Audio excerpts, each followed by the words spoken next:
Bonjour et bienvenue dans Very Hard. Vous connaissez sans doute Sharp, leur magnifique écran présent sur de nombreux mobiles ainsi que sur les consoles portables de Nintendo. Cela tombe bien, car ce n'est précisément pas de ça dont je vais vous parler. Non, aujourd'hui, nous allons nous pencher sur un micro-ordinateur méconnu hors du Japon, le X68000. Une machine qui alliait informatique et jeux vidéo par le biais d'une architecture digne des meilleures cartes d'arcade.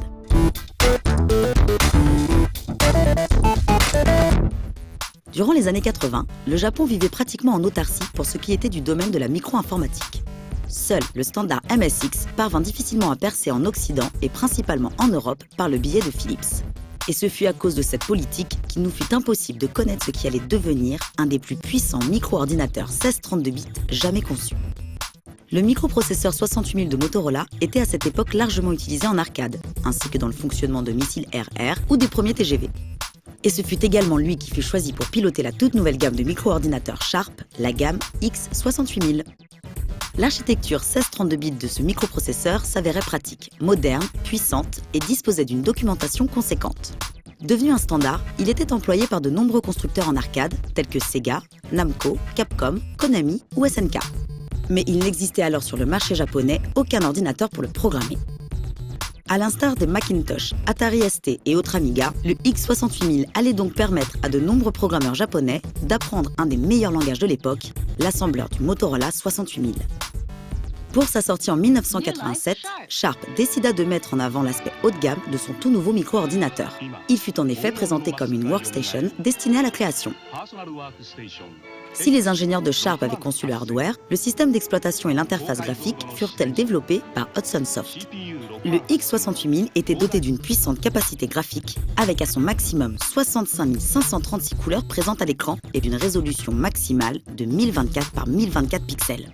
Une machine idéale pour le graphisme, l'incrustation et le montage vidéo, ce qui lui valut par la suite le surnom d'Amiga japonais en Occident.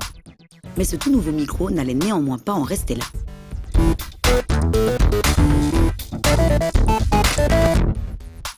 Ses coprocesseurs graphiques, dont le plus puissant répondait au doux nom de Cynthia, dépassaient en termes de performance tout ce qui était alors connu dans le monde des micros.